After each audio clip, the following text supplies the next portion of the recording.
Irmãos queridos, graça e paz, na manhã deste dia do Senhor, a nossa atenção é no Salmo de número 126. Nós estamos meditando e tirando as nossas reflexões dos Salmos de romagem e chegamos agora no 7º degrau, o Salmo de número 126, que é um cântico de romagem esplêndido, que diz assim: quando o Senhor restaurou a sorte de Sião, ficamos como quem sonha. Então a nossa boca se encheu de riso e a nossa língua de júbilo. Então entre as nações se dizia: grandes coisas o Senhor tem feito por eles. Com efeito, grandes coisas fez o Senhor por nós. Por isso estamos alegres. Restaura, Senhor, a nossa sorte como as torrentes no Neguebe. Os que com lágrimas semeiam, com júbilo ceifarão. Quem sai andando e chorando enquanto semeia, voltará com júbilo trazendo os seus feixes. Que Deus abençoe a sua bendita palavra. O peregrino, meus irmãos, está firme no Senhor e admirado. Ele se encontra boquiaberto com a bondade de Deus. E uma das buscas incessantes da humanidade é pela felicidade, é por felicidade.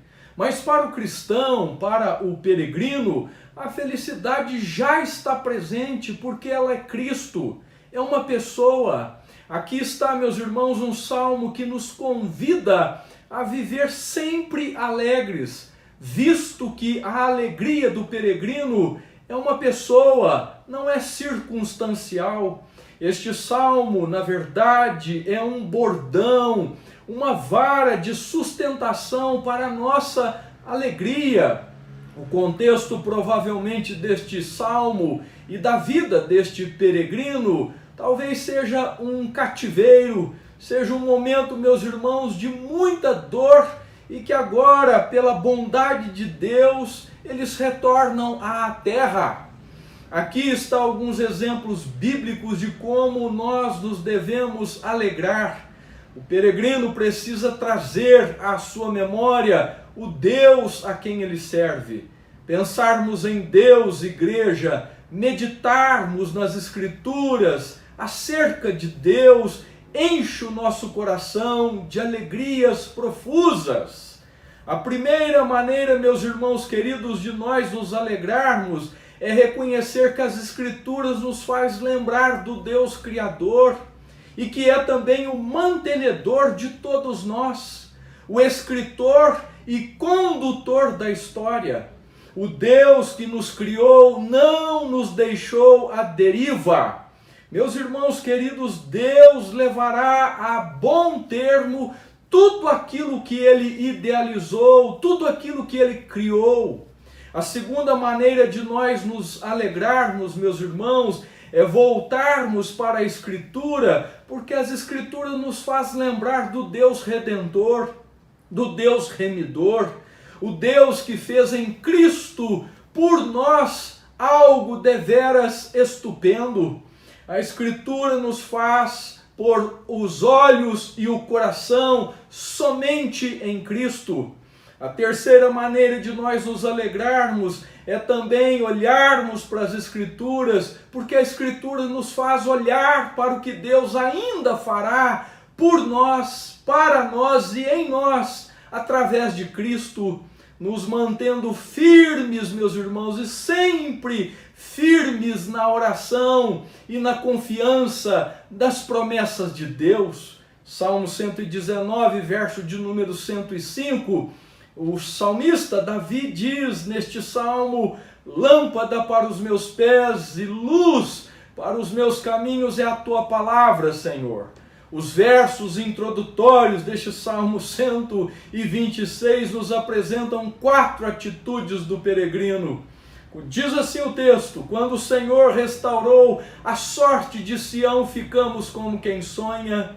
Meus irmãos queridos, a primeira atitude do peregrino em sua jornada é se beliscar, porque parece aquilo que Deus tem feito por nós em Cristo um sonho, mas é real o que Deus fez, o que Deus faz e o que Deus está por fazer.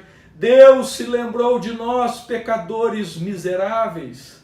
A segunda atitude do peregrino está ainda no verso de número 1. Então a nossa boca se encheu de riso. A felicidade tomou conta de tal forma que o peregrino não consegue segurar a alegria. E ele continua dizendo, e a nossa língua se encheu de júbilo. Meus irmãos queridos, a terceira atitude do peregrino é como um bezerrinho novo quando sai da estrebaria. O coração do peregrino está tão alegre que ele formoseia o rosto. De boas palavras transborda o seu coração. E ele continua, então, entre as nações se dizia, grandes coisas o Senhor tem feito por eles, com efeito, grandes coisas fez o Senhor por nós, por isso estamos alegres. A quarta atitude do peregrino é de testemunha perante a impiedade, testemunha da graça e da misericórdia de Deus. Igreja, quem assinou o decreto para a soltura destes peregrinos foi o imperador, mas as mãos que conduziram este decreto são as mãos dadivosas e paternais, as mãos invisíveis do Deus Todo-Poderoso.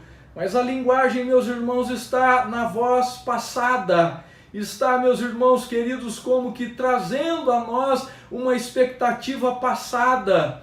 Deus restaurou, Deus já fez. Em Cristo nós já encontramos o já, mas ainda não. O que faz de você uma pessoa feliz na manhã deste dia? As circunstâncias, o cenário em que você se encontra, ou Cristo, somente Cristo? O que te enche de alegria, não só agora, mas por toda a sua vida, a sua pessoa, as suas obras, ou a pessoa de Cristo, a obra de Cristo. Temos uma história de salvação a contar, temos um passado de glória a agradecer a Deus. As maravilhas que Deus fez ontem por nós devem nos motivar a buscar a Deus com mais fervor hoje. Somos uma igreja histórica, mas não vivemos apenas da história. O nosso Deus fez, faz e fará maravilhas. Não vivemos, meus irmãos, apenas de lembranças. O Deus que interveio na época do peregrino, o Deus que interveio na época de Lutero, de Calvino, ainda intervém. A intervenção de Deus é o maior trunfo do peregrino, é a maior das expectativas que temos. O povo tinha perdido a liberdade, lembra?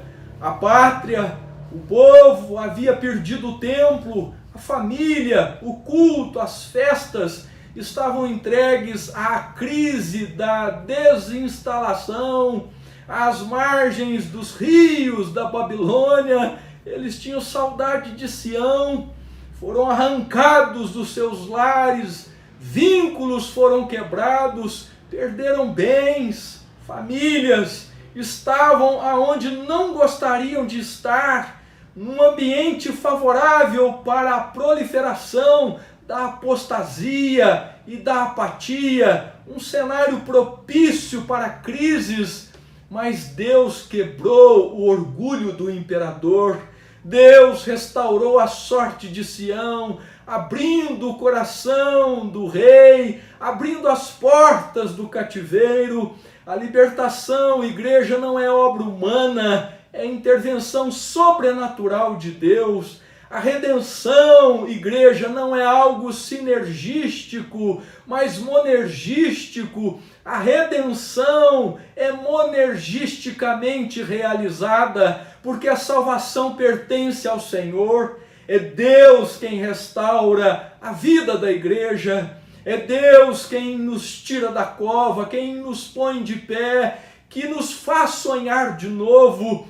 Por isso não te esqueças de bendizer a Deus, não te esqueças de nenhum só dos seus benefícios. A salvação de Deus em Cristo produz alegria indizível e impacto entre as nações. Foram grandes as coisas que Deus fez pela nação de Israel. O salmista diz: grandes coisas o Senhor fez por nós, foi o Senhor quem as fez, e todas essas coisas foram feitas por nós e não contra nós. Por isso só lhe deu glória, somente a Deus demos glória, na noite ou na manhã deste dia e para sempre. Se você é um peregrino rumo a Sião, Cristo, em seu tríplice ofício como profeta, sacerdote e rei, deve significar tudo para você. Você ama os solos Cristos, você ama somente Cristo, você ama a pessoa de Cristo, os ofícios de Cristo, os benefícios de Cristo. Ele é o seu profeta para ensinar-lhe, ele é o seu sacerdote que ofereceu um único sacrifício e que intercede por você e te abençoa. Ele é o seu rei para governá-lo e guiá-lo. Se sim, só lhe deu glória, somente a Deus glória. Alegre-se e jubile-se, Deus já restaurou a sua sorte. Meus irmãos queridos, depois de uma execução empolgante da 9ª Sinfonia de Beethoven, o famoso maestro italiano Arturo Toscanini disse à sua orquestra: eu não sou nada, vocês não são nada, Beethoven é tudo. Se Toscanini pôde dizer isto sobre um compositor brilhante, mas que está morto, quanto mais os peregrinos devem dizer o mesmo sobre o Salvador que vive e reina. O mal, meus irmãos queridos, está por toda parte, mas Jesus está agora mesmo num alto e sublime trono. Ele é aquele que fez nova todas as coisas, o qual, no que diz respeito à nossa salvação, ele é o compositor, ele é o músico e até mesmo a própria música que cantamos. A Deus demos glória por seu grande amor. Um abençoado dia do Senhor para você, meu irmão.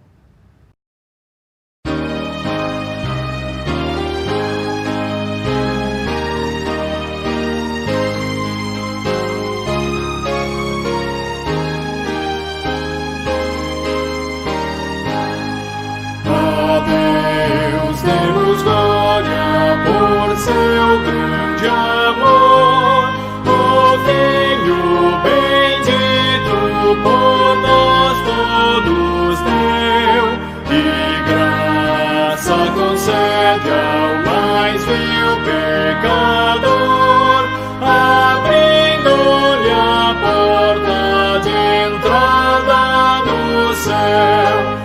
Exultai, exultai, vinde todos louvar a Jesus Salvador, a Jesus Redentor. A Deus demos glória por quanto do céu seu Filho bendito por nós todos deu. Ó graça real, foi assim que Jesus, morrendo seu sangue por nós derramou. Herança nos céus com os santos em luz, legou-nos aquele que o preço pagou. Exultai, exultai, vinde todos louvar a Jesus Salvador, a Jesus Redentor. A Deus demos glória por quanto do céu seu Filho bendito por nós todos deu.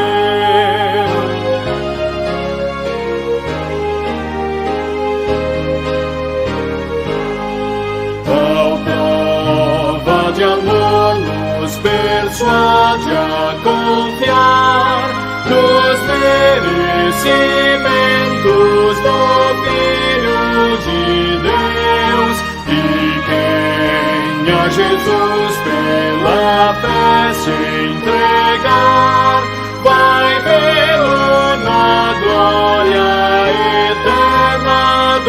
céus.